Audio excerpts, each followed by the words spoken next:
Okay, yeah, I just got a text there. We appreciate no pressure. We're gonna do our best. It's a nice interaction.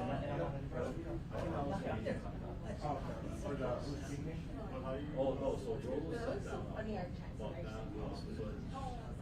I know the people coming down here are gonna be director Jay. So like Jordan's Marian, Tsuji, the deputy director for behavioral health and integration. But George is Dr. Kenneth Fink, who's the administrator for the state hospital. So they'll be here shortly. So the Marian study, is it deputy of the Department of Health or deputy director for the behavioral health within the department? So yeah, like airports, folks do that kind of stuff where. Mine says 2 to 3 You're in charge of Harvard, you're a deputy. It's similar to that, because we have a lot of other airports. So there's the department of health, like we have the behavioral health administration, that's Marian, Tsuji. We have environmental. Hey, now you can walk. Control, that's all the health services administration, that's all I did.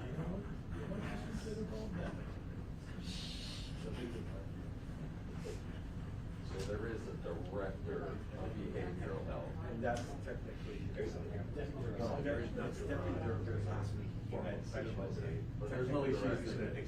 We just have one director, that's Kenneth Fink. Ah, okay, yeah, that's what I was trying to understand, yeah. And he's a substitute teacher now.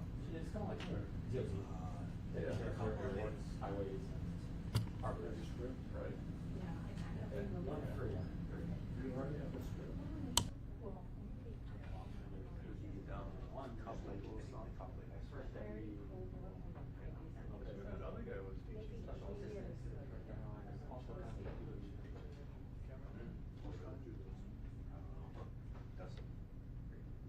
Sometimes it can be a little confusing. I'm trying to navigate the organization. Right. Older. Older. I understand why you want there, maybe. Still have a beard. That doesn't. Equivalent to being an administrator. Correct. It does a little, but it's like nobody.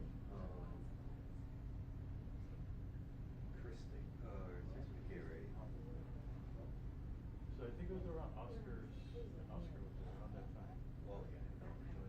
But you know me, I always try to give. I can't remember. Yeah, I think because at one time I was short football, but then I saw him against another teacher. Duncan. I did. Duncan. I was like, Duncan. She told me, what's that guy doing? Getting drunk every day and calling him. I was like, yes. What? I was there. Called off Diana. Rose hiding, you wanna give her a hard time. I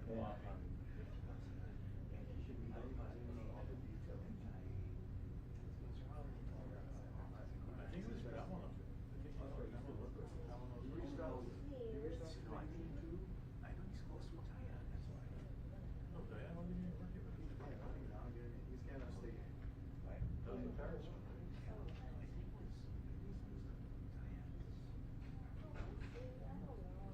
Did you call him? No, he's working with us. You should know him, because we saw that and we called him. I know. He was my favorite. We have to call him Rux. As a morning reporter. He's coming off. He would be the one who would like, hey, John, but how did you guys know that was from? And now you're on the other side. Now you're like chilling like a moose.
English? 236. It's your problem.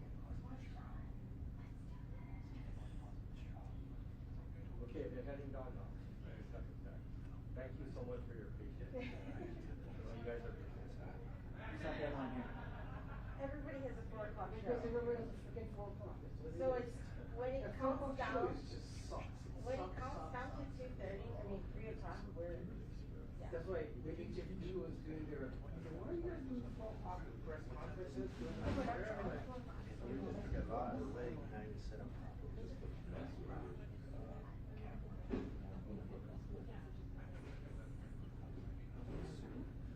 Friday afternoon stuff.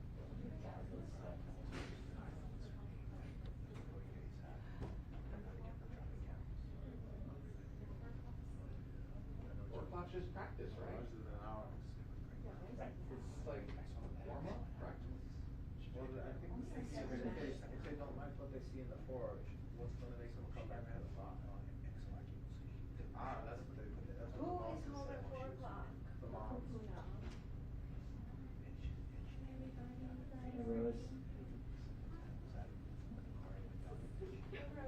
Want to hug you? Okay.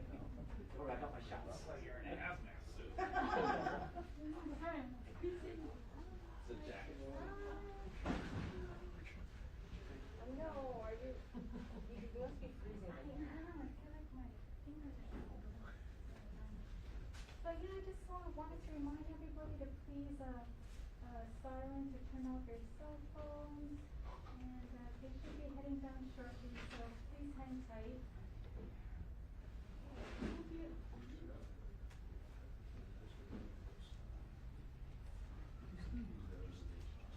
So you know all the questions everybody wants to ask, so just answer them.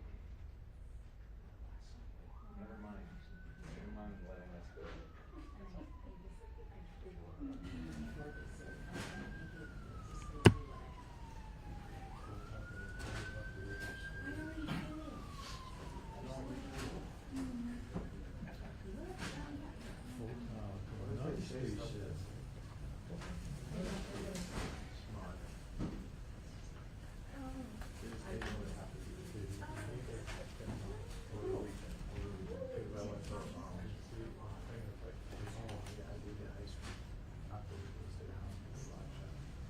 yeah, we're not busy.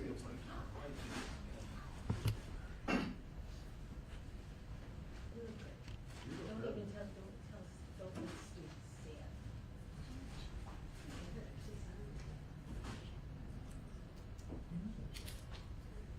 You know what's funny? I was that after wouldn't say anything.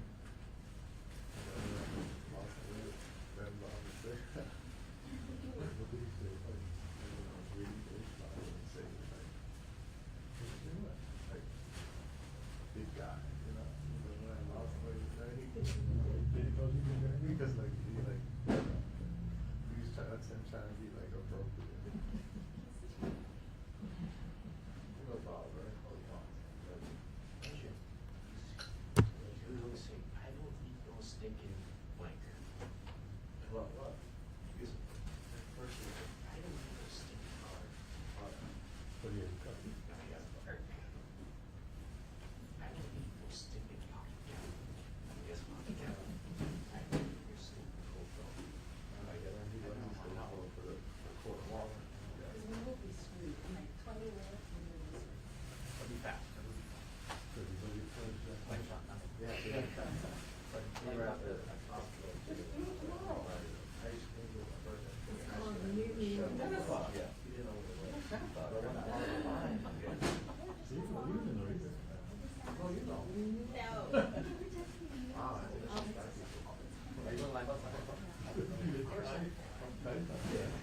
That's all that time. So I love it. Should I stick around until 4? Just do it. 4 or 5, like life for 6. You're live for 6 too? Yeah, like, Oh, so you're just doing, you're not doing a foundation? you do it, she's just in front of you. So she'll basically, yeah, so, I don't do a whole bunch of lives. all they like to do is. Usually it makes you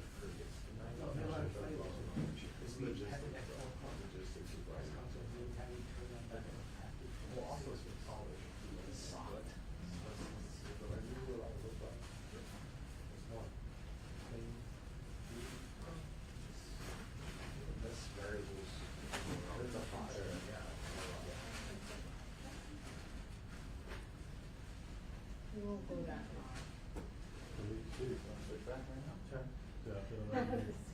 Yeah, your deadline's at 6 o'clock. Believe me, I think about it all the time.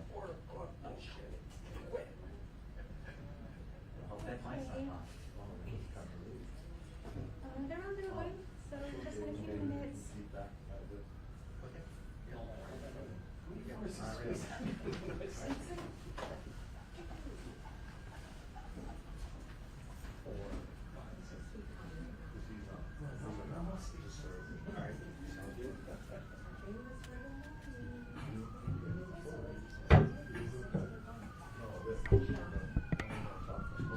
I actually wrote the whole thing. It's just like, yours is what? Front and both sides. It doesn't look like this stuff, but I already wrote it. And I already just decided. She's still talking about her deadline. Local Mata. Local Mata report over there. So just to give you folks a heads up, Dr. Fink will be speaking as well as the hospital administrator, Kenneth Luke, and we'll open up to questions after that. Thanks again, you guys.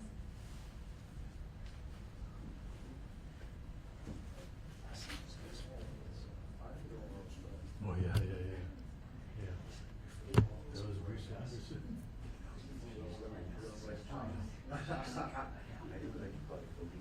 We'd rather have something than this. But it's just watch out. We love morning press conference.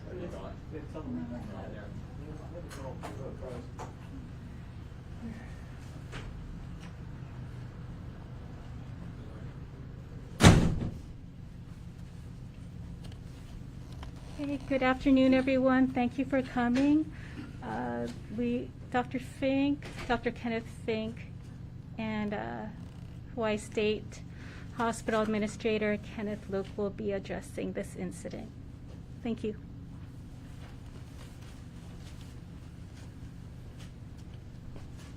Aloha. I'm Dr. Kenny Fink, the Director of Health. I'm here today with Deputy Director of Health for Behavioral Health, Marian Tsuji, and the Hawaii State Hospital Administrator, Dr. Ken Luke. Last night, an individual in our state-operated specialized residential program, or SSRP, appears to have fatally stabbed one of our employees. The employee, Justin Bautista, is a 29-year-old nurse who has been working at the state hospital for 4 years. What happened yesterday is tragic and extremely saddening. Our Department of Health Ohana is in mourning, and our thoughts and prayers are with Justin's loved ones. As I met with state hospital staff last night, I expressed my sincere appreciation for their dedication in continuing the important work of serving this population, all while grieving and processing what has transpired. We'll now share what we know about what transpired last night and what we're doing to keep our state hospital staff and patients safe. Because we're unable to disclose protected health information, the information we're sharing is publicly available through court records.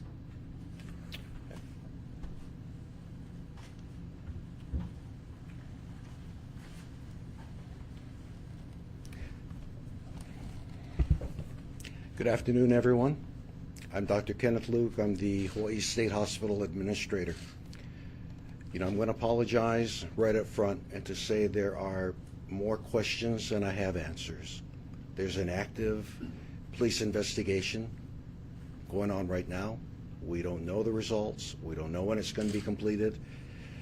At that time, there'll be a lot more answers. But I do realize that there are going to be some questions that I want to address today for you folks.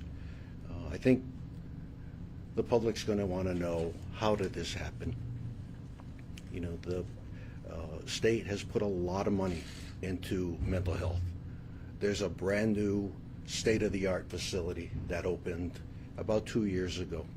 So there's a lot of questions that I want to try to clarify, that mental health treatment in our state exists along a continuum, that the state hospital campus is only one part of that continuum, that patients will progress, their treatment will advance as they get better. We want our patients to be treated in the most appropriate level of care. And oftentimes that means sometime in the hospital and then continuing treatment in the community.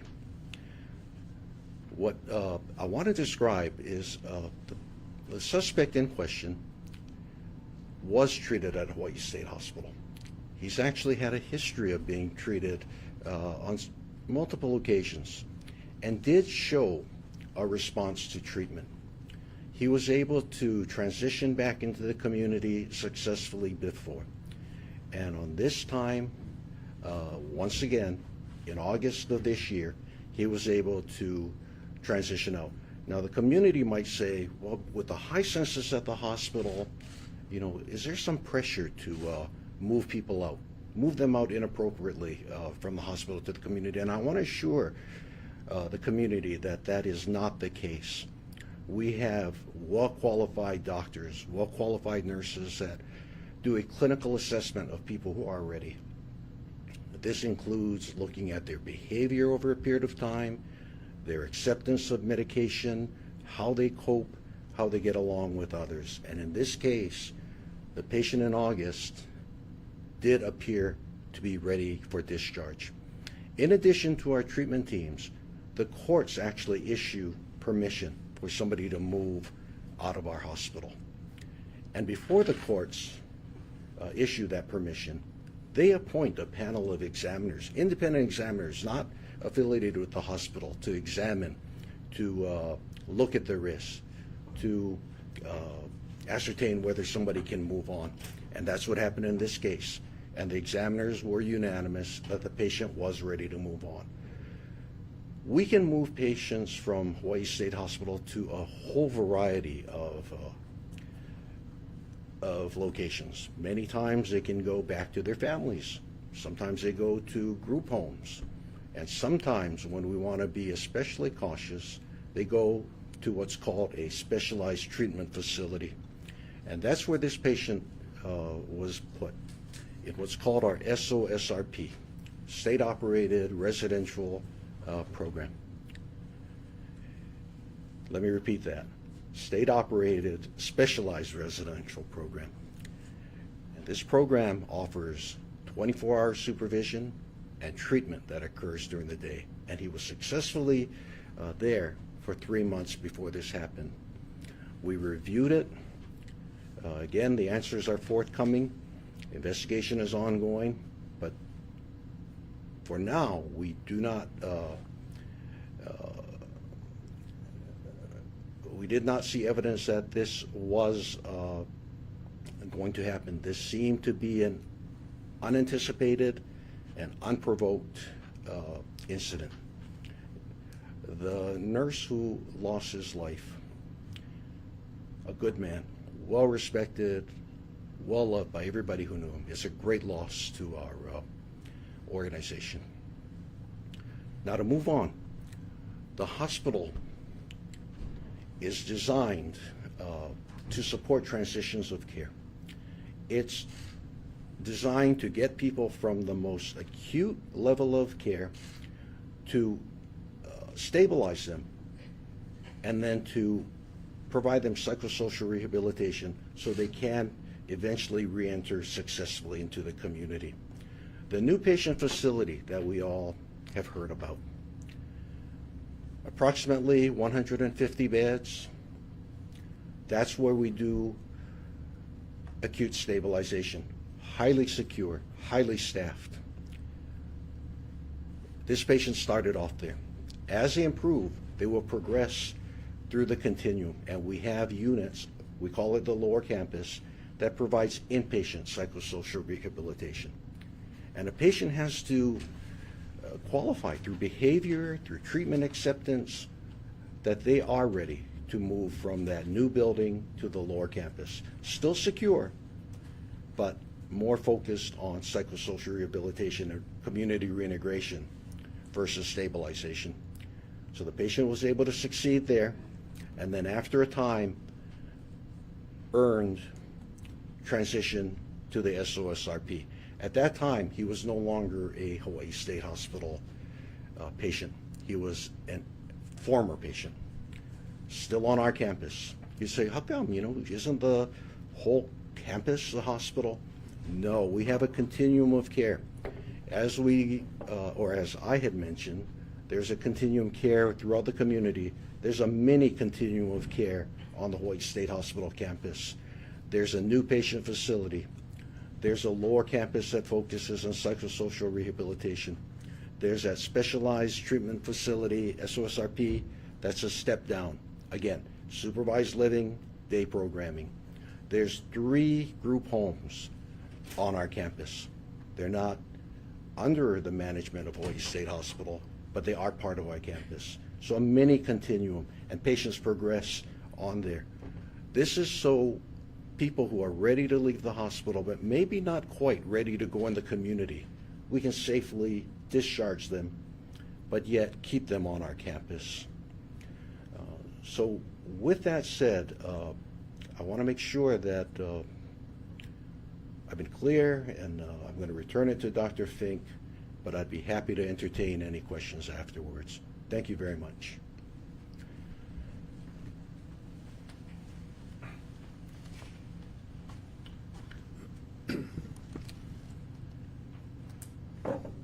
When we learned of the event, we learned that staff that were on site immediately had responded to secure the situation and make sure that staff and the patients were safe. When Deputy Director Marian Tsuji, Administrator Dr. Luke, and I arrived, we met with all the staff that were on the campus at that time to check on them, provide our support, and give them information about the Hawaii Cares Line and also the Employee Assistance REACH program. I want to take this time to also, again, express my appreciation for the staff who are processing the event that occurred while ensuring that the ongoing operations continue. So my gratitude to them. As far as next steps, in addition to the clinical review that occurred, we're doing a safety review as well. We'll be reviewing all policies and procedures to ensure safe operations for staff and patients alike. During this time, we're also providing additional emotional support for both staff and patients. I'd like to reiterate our commitment to a robust mental health system and an entire continuum. Mental health and substance abuse can be chronic conditions with relapses, and our mental health system requires a continued investment in the full continuum of care to ensure that individuals are able to safely reside in the community. So at this time, we're available to take some questions. Can you tell us what the weapon was that was used? So I'll defer to HPD, as that would be part of the investigation. And basically you're saying there were no signs, he was deemed clinically sane, ready for transition, and this came out of nowhere. So I can say patients go through a very thorough process to evaluate them and determine if they're suitable for a different level of care. So for him to have been in that level of care required that multiple clinicians determine him to be appropriately cared for in that setting. And again, we're conducting a clinical review just to make sure that those processes work correctly. And can you just give us the patient census and how much, and the staffing as well, and how much you're short staff? For the SOSRP program, there are spaces for 22 residents. I was informed that last night there were 21 residents. There are 5 staff on at a time, including 4 psych techs and 1 nurse. And last night we were fully staffed. That program is fully staffed for that patient population. And so nothing could have been done to prevent this, is what you're saying? I'm saying at this time we're committed to a safe environment for both staff and patients. And we're doing a thorough review to see if there's an opportunity to see how we can improve patient and staff safety.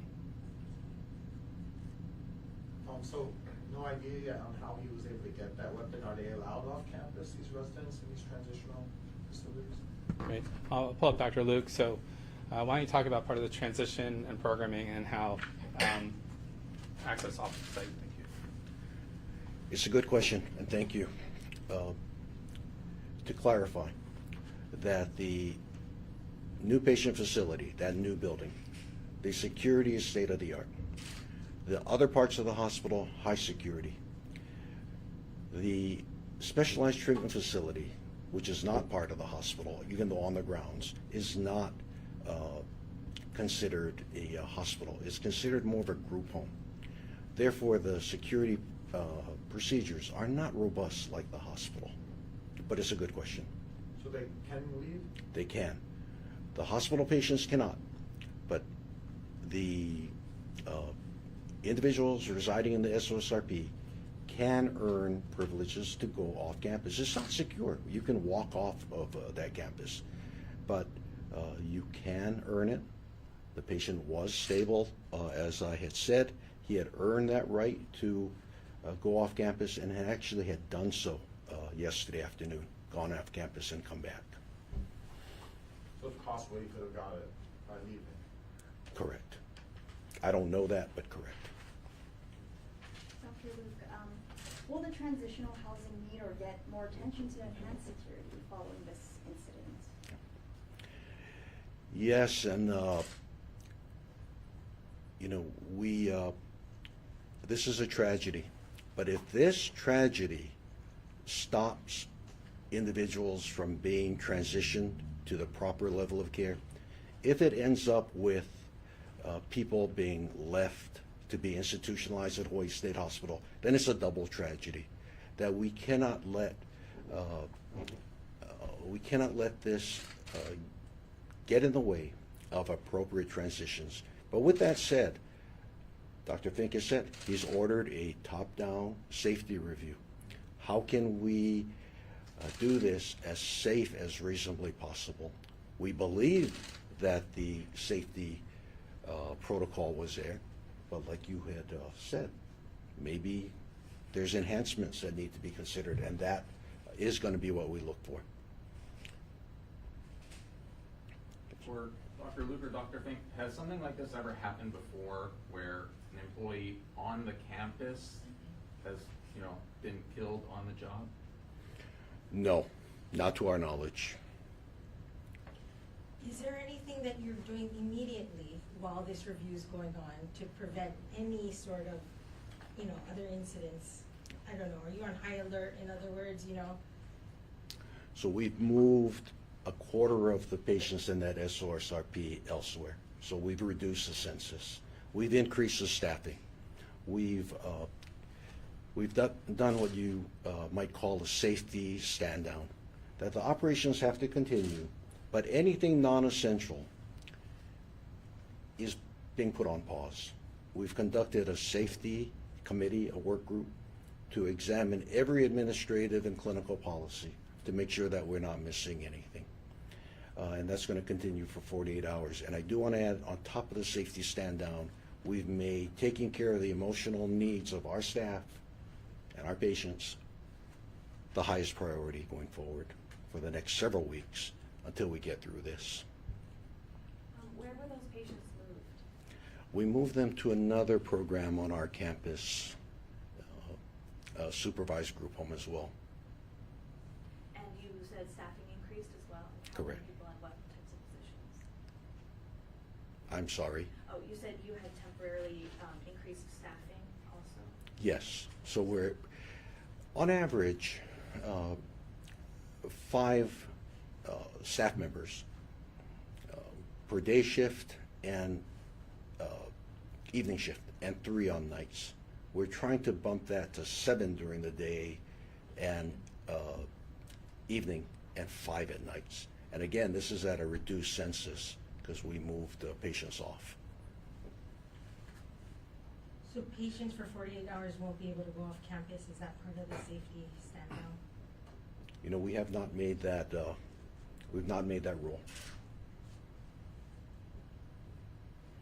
And if I could just ask, when you hear some speculation or reports that this specific suspect was moved prematurely because of lack of bed space to to these facilities before it was, you know, he was ready. Does that upset you, anger you, or what do you think about that? I know it to be false. I said that the clinical teams are highly responsible, the courts are conservative, and their independent examiners are independent. It doesn't anger me so much as it disappoints me that mental illness is stigmatized enough already. And you know, I think any other medical condition we would believe that these conditions are treatable, that they can be made better, that people can recover to some extent to live a purpose-filled life. But yet with mental illness, I think that stigma is still there. And I hope this tragedy doesn't become a double tragedy. So where our patients are, and again, I don't want to make it about, this isn't about reducing stigma. That's not what I meant to do here. But I am hoping that this tragedy doesn't lead to some reduction or some limitation on people advancing through their care and moving through the continuum. So more disappointed than angry.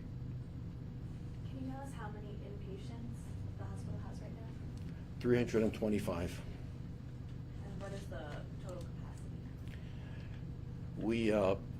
We have gone with 297, but we've temporarily gotten permission to go to 350. So we're over the 297 that historically has been our license, but everybody's in a bed, everybody is staffed. And is that figure for the main facility, or does that include the lower campus homes and other facilities? Only the hospital proper. So when I talk, it means the new patient facility and the lower campus, but it doesn't include the SOSRP, where this had happened, and the group homes, the 3 group homes that are on our campus. We actually consider that separate from the hospital. These are for patients who are discharged. The brand new building and then the lower campus. Correct. Are there security guards on the campus? Yes. Like how many? Where are they? They're positioned in many places. I cannot tell you exactly how many, but I would say there's at least 17 to 20 every shift. They're positioned near every unit. They are positioned during the metal detectors and the entry to the secure buildings, but they're not assigned to any of the group homes, and they're not assigned to the SOSRP that we've been talking about. Are you considering changing that? It's on the table, yes. Dr. Luke, according to the most recent Hawaii State Hospital annual report, assaults on workers went up. You know, what more needs to be done to maybe prevent this in workers? We actually believe the hospital has been made safer since the opening of the new patient facility, that assaults are down, or at least the seriousness of those assaults are down. So what you may be looking at are assaults that are, anytime somebody is making contact with one of our staff, we count it. But we actually believe the hospital is being made safer. Unfortunately, the census is something that worries me. There's only so crowded we can be before it does become a safety issue. But it's on our radar. We're trying everything we can to reduce the census. But again, I hope that's evidence to the public that we're not just throwing patients out. You know, even though we're at over census, we're not opening the doors and being irresponsible and putting people back in the community. We would rather be over census and deal with that than to put somebody out who we knew in our heart should not have been discharged. Dr. Luke, with regard to the assault statistics, would those incidents that are counted not include anything at the group homes and the SOSRP? Correct, would not. No, is there any data for that in terms of how often assaults the SOSRP? Yeah, that data would be available, but not at my fingertips. Can you tell us who's on the panel who makes the decisions about when patients are able to be moved to other steps of their? There's a cadre of providers. One psychiatrist, to my knowledge, several psychologists that work independently of the hospital. These are all forensically certified professionals, trained to look at not only clinical stability, but clinical risk. How many people are on the panel? You know, it changes, but let me say roughly 6. We'll take one more question. If there's any. I just have a clarification. So the hospital itself, you believe the new hospital is becoming safer, but the group homes and the transitional housing program wasn't part of that, I guess, increased safety aspect is what you're saying, right? And that is that what you're reevaluating? Correct. Okay, thank you. One more question? That was a clarification. So one more question, how's that? So two. Can you describe a difference between the SOSRP and maybe some other facility out in the residential, community? Is there another level after the SOSRP that somebody might graduate to? If you think about the continuum, psychiatric hospitalization, the next step down in supervision is the SOSRP. There are group homes out in the community, some with very little supervision, some with 8 hours where staff is present. The SOSRP, 24 hours, there's a staff member there. On top of that, why it's a specialized treatment facility and not just a group home is they provide day programming. So it's room and board plus treatment all in one place. And then finally, to answer your question, it's on our campus. So if you're familiar with our campus, it's not that close to residential properties. So it's not like a group home that, you'd be surprised where some of these group homes are, yeah? They're just right in the middle of the neighborhoods. You may not even notice they're there. But this group home is on our campus, away from the community. It's sort of a bridge for people who don't need the hospital, but we wanted to give them a small step to get ready to go back into the community. Last question, Madam. This suspect had been accused of assaulting a state hospital employee years before. Was that taken into consideration when considering that he should be moved? Yes, it was. Or was there any consideration that he might need more supervision because he had this particular history? That's, again, the treatment team, the independent examiners, but I believe that was one of the reasons why when he was determined ready to go to Hawaii State Hospital, he went to the SOSRP and not directly placed back in the community.